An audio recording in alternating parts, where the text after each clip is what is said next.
Hi there, folks. Now, I was toying with the idea of giving you a list of some of my favourite books, but it's so difficult to pin that down. So I thought, what else could I do? How could I more easily define a set of books? And I thought, what about books that are unput downable? It doesn't happen that often with me. And the funny thing is, good books, I could make a huge list of favourite books that are really good reads, but good books are not necessarily unput downable books. And the other way round, unput downable books are not always that good. But I can assure you that the list I have made today are both unput downable and good. So you have been warned. These books just may keep you awake far into the night or make you late for your supper. Whatever, I loved them. I could not put them down, and I hope that you find this is the case too. They are all books that were published prior to 2005. Perhaps books that have passed you by, but hopefully you can find them, get you reading the particular authors I just find compelling reads. So let's get going. Now, first of all, this particular book was published in 1964. I discovered this author in my 20s and I could not get enough of her. And the book I am talking about today is This Rough Magic by Mary Stewart. Mary Stewart wrote suspense novels with a touch of romance, usually set in an exotic setting, very often in Greece, as this one is. And usually the main character is a single, intelligent woman who gets caught up in murder, mystery, and danger. When I first discovered Mary Stewart, I could not get enough of her. I looked out for her books. Another one of her books that I particularly liked also was Madam, Will You Talk? And I don't have that copy. I think I must have borrowed it. So that's another one. They may be a little bit dated now. They're very much, obviously, it's 1964.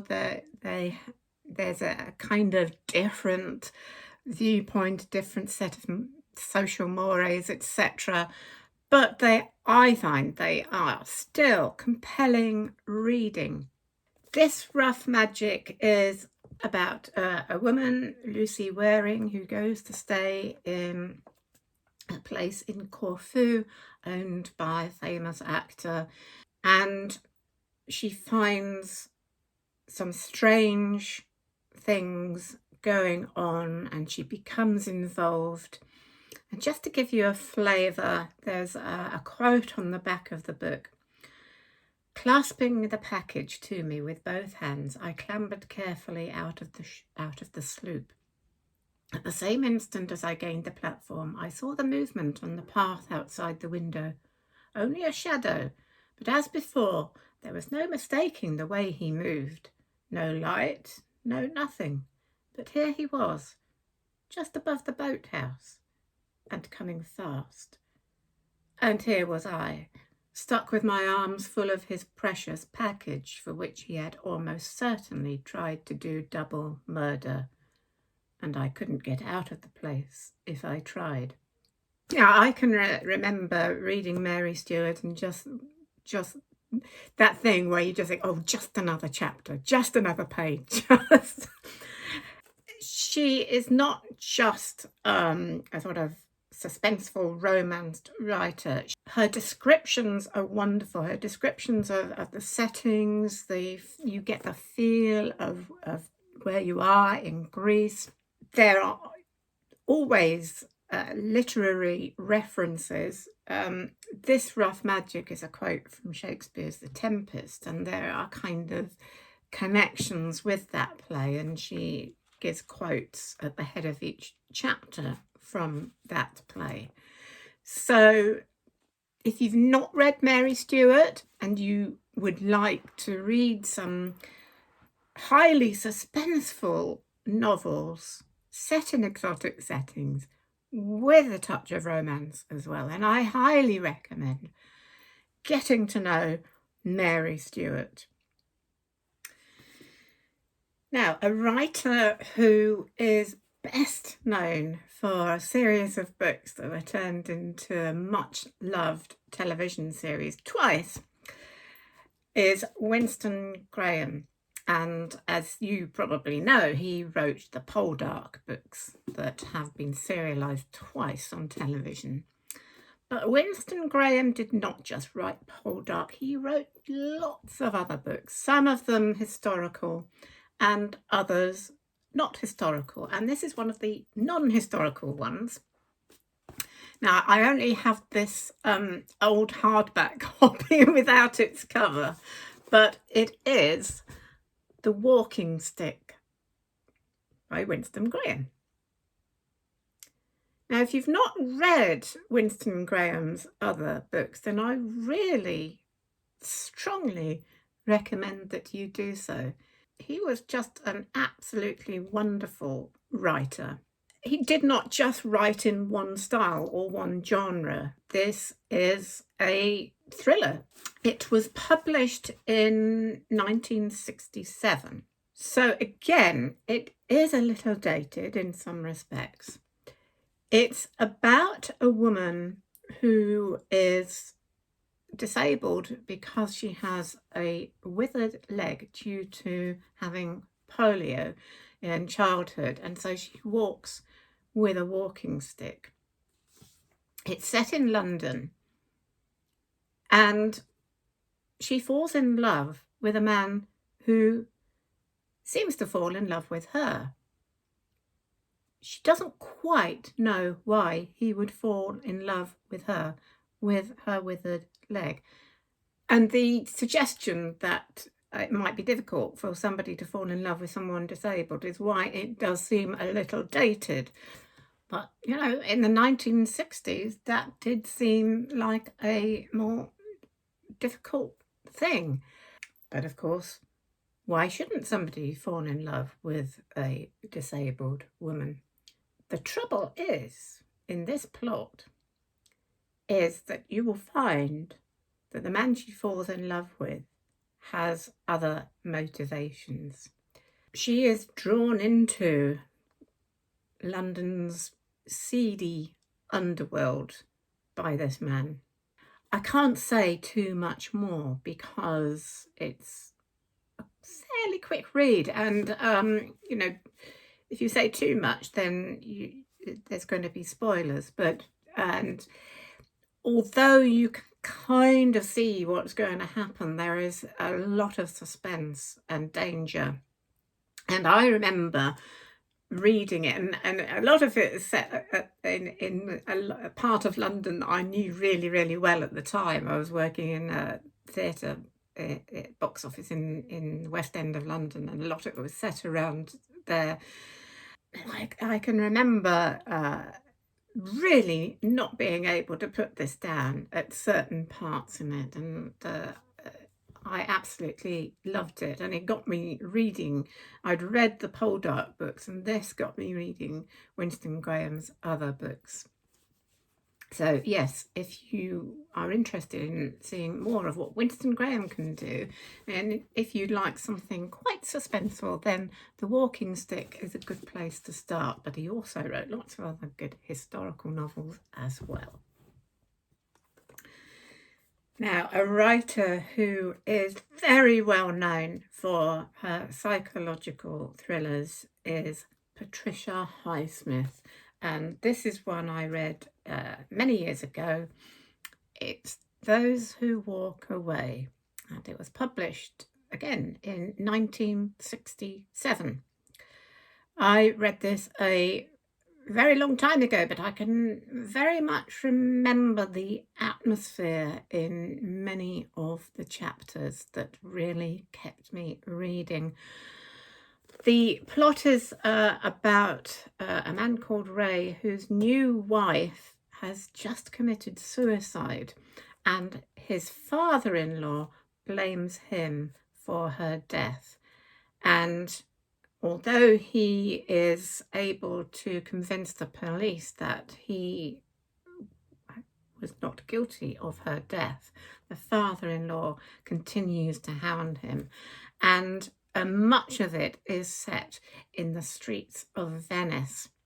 There are the kind of eerie pursuit in, as it says on the back, two guilty men flitting down alleyways, hiding out in anonymous pensioni, pursuing each other like ghosts along the sinister, luminous, dark canal walks of Venice. Yes, that brings it back to me. This is another book I couldn't put down.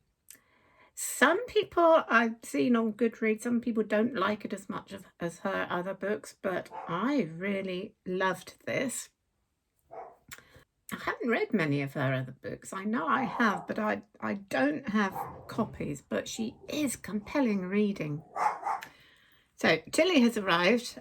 She's just been barking at somebody putting something through the door. So she's very, very pleased with herself. Not so much the person trying to post through the local newsletter. Yeah, wicked. So, yes, Patricia Highsmith, I think if you're going to read any psychological thriller, you do need to be reading Patricia Highsmith. Yes, she's 1960s, but I think her books are pretty timeless.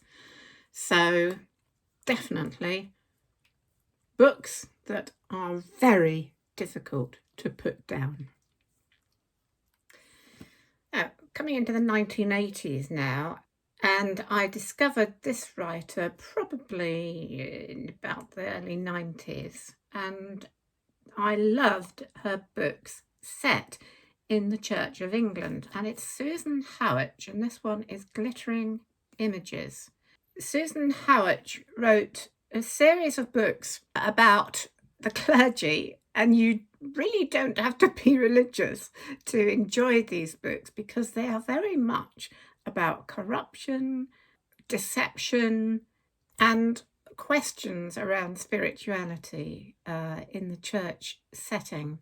And this one in particular, let me just read from the back. Beneath the smooth surface of an episcopal palace lurks the salacious breath of scandal. Charles Ashworth is sent to untangle the web of self-delusion and corruption, only to become embroiled in a strange ménage à trois that threatens to expose the secrets of his own past.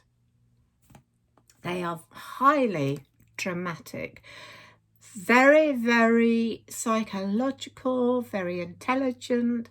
They ask questions about the nature of religion and spirituality. I think she wrote about 6 books set in the same diocese, a fictional place called Starbridge in the west of England. I've also read from that series Glamorous Powers and I think Scandalous Risks. I just found them really interesting, and they're quite racy too. Oh, and another book that I enjoyed that also involves one of the characters from these books is A Question of Integrity, which is set many years after these books. So yeah, I found them interesting because they ask questions, and I think for me that's quite compelling because I think religion and philosophy and all of that, we need to be asking questions, and I think they just fascinated me because they go into the psychology of people high up in religious settings and doubts and how some members of the church are actually tempted, you might say, by glittering images of their own status, perhaps is a way of putting it. So fascinating reads, I remember. So if that really interests you, I do recommend Susan Howatch, and she's a really fascinating, intelligent writer. Now, if you like anti-heroes, here's one for you. But first, a story behind this book. When in my 20s, when I was an out-of-work actor, I spent a lot of time doing secretarial temping work just to pay the rent. And for a couple of weeks, I worked in the reception of Penguin Books. There was a new novelist then that had just been published, and working at Penguin Books, you were allowed to take home what's called from the pulp pile, which is when there was an overprinting.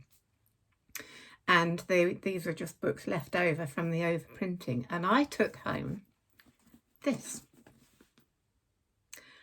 Wideacre by Philippa Gregory. This was Philippa Gregory's first book, and it was my, of course, first introduction to Philippa Gregory, and I have read many of her books ever since, as you probably know if you watch my videos.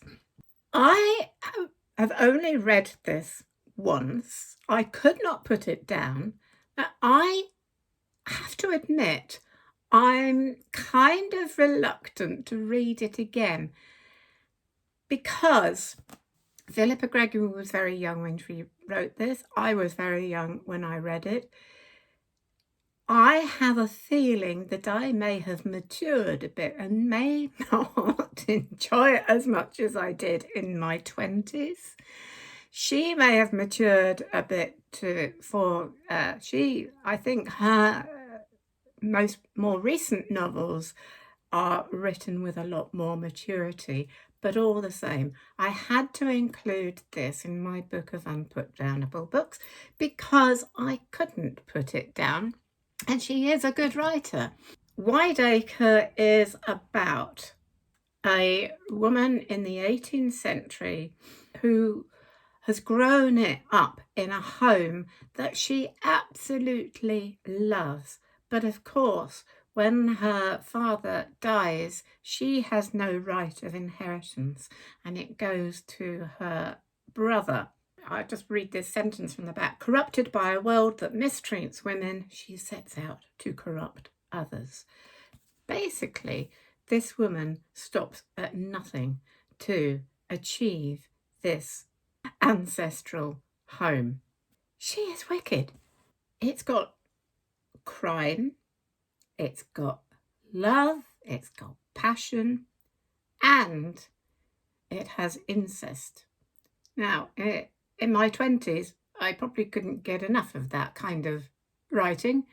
I'm not so sure now, but still, I remember loving this. I remember breathlessly reading the last few chapters. A book about a wild woman in the 18th century. It's about obsession, a kind of need for domination, but it is ultimately fascinating and compelling. It's unsettling, as it says on the front. A sensational saga of pride, vengeance, and obsessive love. So that was my introduction to Philippa Gregory, her very first novel. I have loved her books ever since. Surprisingly, looking at Goodreads, it has quite mixed reviews. So that's another reason why I'm sort of really reluctant to read it again, because I don't want to be disappointed, because I remember reading it with such compulsion in my 20s, and I don't want to be disappointed.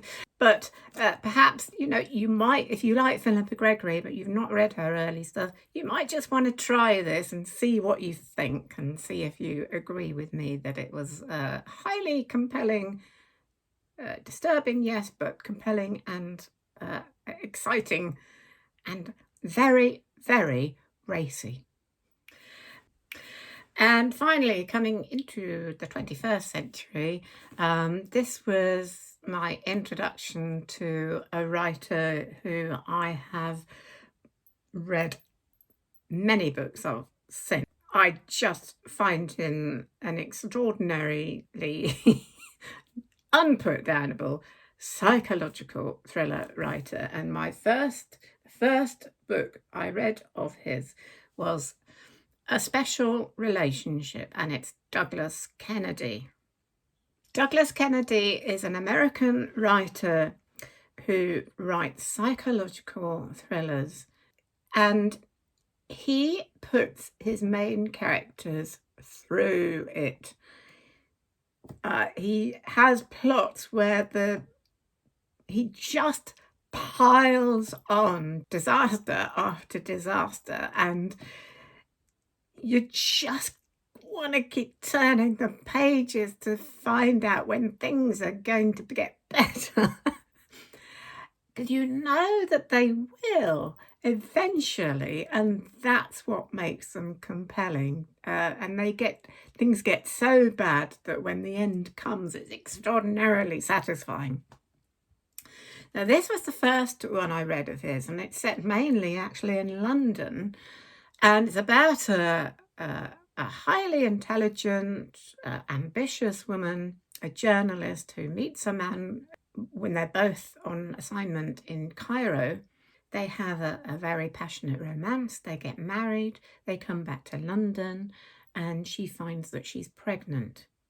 And it's after that that things begin to go wrong. There is a lot about postnatal depression. Her husband's life returns to normal while hers spirals.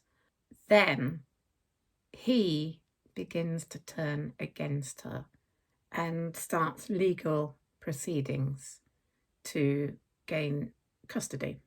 It just goes from bad to worse. Now, just a warning, don't read this if you're pregnant. Those parts of it are not great.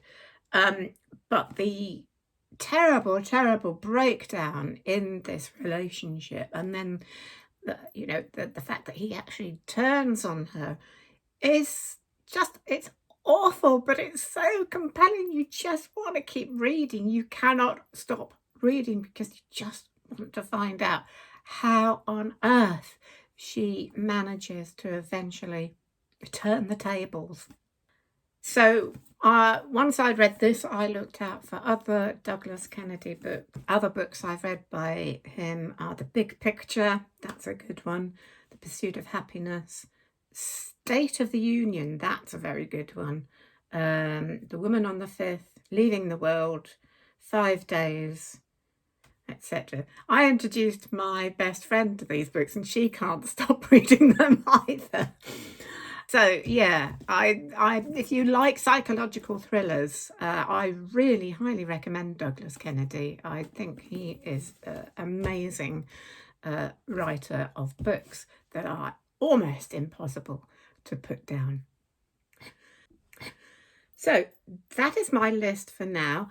A little extra here because this is another author whose books I've only read one of his, but I will be reading more, and they are also books that are quite difficult to put down. And I was very sad to hear of his recent passing, and I'm talking about C.J. Sansom. He wrote the Shardlake series, including Revelation, which is the one I've recently read, historical mystery set in the time of Henry VIII. Books that bring to life the Tudor world so well and full of mystery and suspense. So I thought I'd just, even though I've only read one of his books, I will be looking out for more, and I just wanted to do that little tribute to him as he recently passed away from cancer, sadly, at the relatively young age of 71. So, rest in peace, C.J. Sansom. So, what do you think of my list? Have you read any of these books? Do let me know what you think. And also, please do let me know the books that you have not been able to put down as well. I would love to hear from you. I try to reply to as many comments as I can, but obviously that's not always easy. But I do love to hear your comments, and I do read every one. If you're not subscribed already, please do hit that subscribe button now, because it really helped my channel, and I so love talking about books. I will be coming up with more book lists, more book reviews, and all sorts of other chats about books from my bookshelf, mainly books from the past rather than new releases. I will be seeing you very soon. Take care, everybody, and cheers for now. Bye bye.